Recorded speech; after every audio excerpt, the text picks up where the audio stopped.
Hello viewers, I welcome you to this other segment of the analysis of Devil and Across. We are looking at the series of narrative techniques, and today we're going to look at the narrative techniques, two of them, allusion and a vivid description as used in the novel Devil and Across.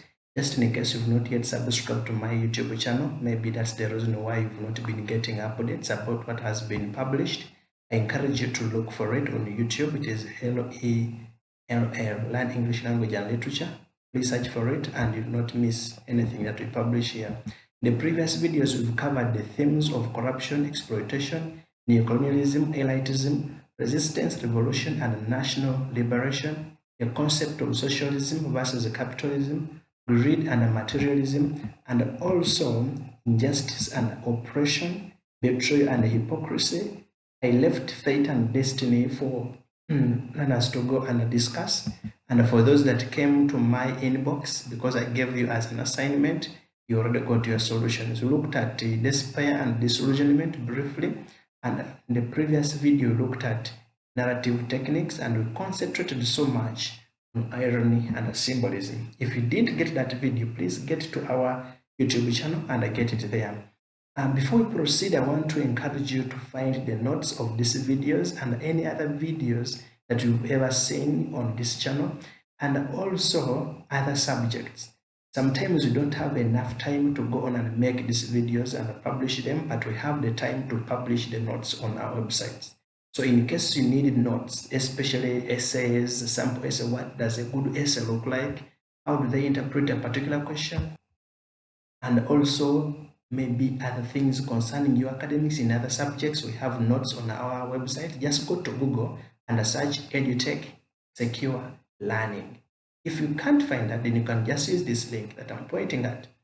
Also, if you need online coaching lessons, especially during the weekend and also holidays, we can also visit our online school. Just have to take this link. It is called the YEDS, that is Your Education Servant Online School. You will not miss anything.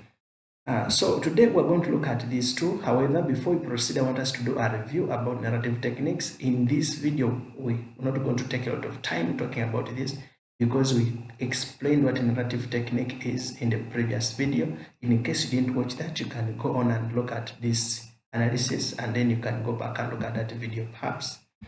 We'll have to move very fast and look at what we mean by allusion. Maybe we have to first get what the definition is. By now, I expect a student of literature to have read and finished Devil on Across, because this analysis cannot go well with you if you have not yet read the analysis and a different analysis and the book itself.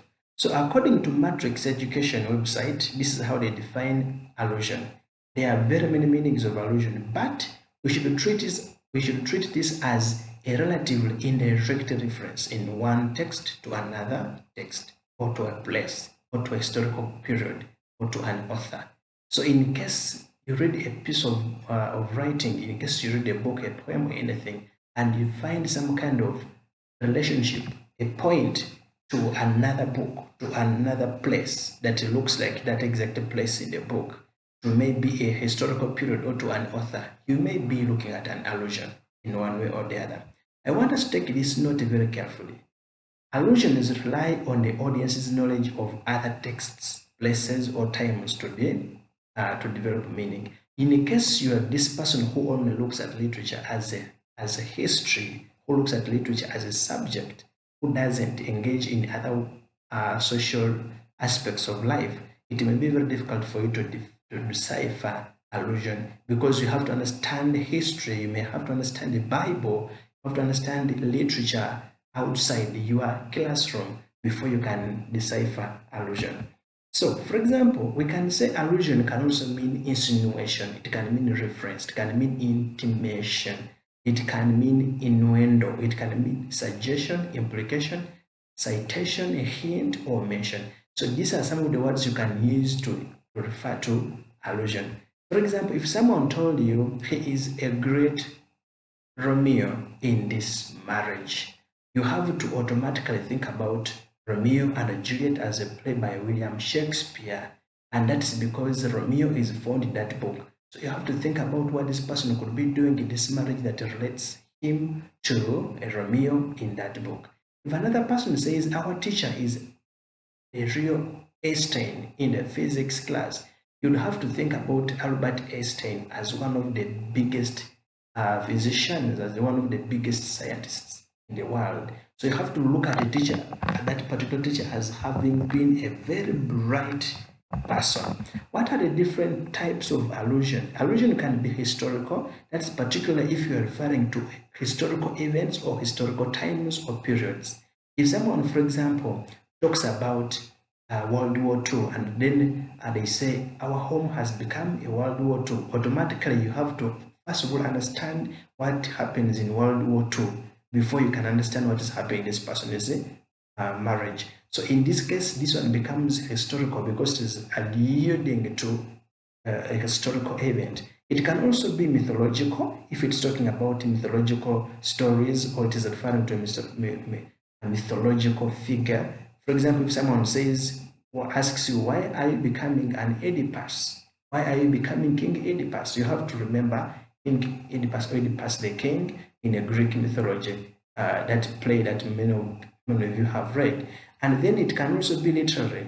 For example, if someone is referring to a literature aspect or a literary aspect or text or author, if another person is said, for example, our William Golding has arrived, automatically you have to think about what William Golding has been writing. You need to think about the different books that and stories that he has written for you to be able to decipher what this could mean. Then it can also be religious. Many people call it biblical allusion. This is when we are referring particularly to religious stories or to religious figures. This is the commonest, and as we continue to analyze allusion in this book, Devil on the Cross, you realize that it is much more dominated by this type of allusion. According to the website I told you before, Matrix Education, they also give us these different examples, which I have already talked about. In case you need to talk about it more, to understand more, you can just pause the video, go through these different examples, and you can understand better. Now, the different allusions in Devil on the Cross are going to be presented in the following part of this video. Just in case you need to access this part of the video, you are going to get it on our website. I want you to prepare. We're going to look at the different incidences of allusion in Devil on the Cross. Then after finishing that, in the same video, the same clip, we're going to look at the different incidences. First of all, understand what vivid description is, and then we'll go on and look at the different instances of vivid description in Devil on the Cross. After I'm finishing that, we can now go on and access the notes about this video. Thank you very much for watching. I'm waiting for you. In case you don't have a link to this remaining part of this video, please just WhatsApp me on 0784 46 54 66. You can just pause the video, copy that number, and WhatsApp me. Thank you very much for watching. I'm waiting for you the other side.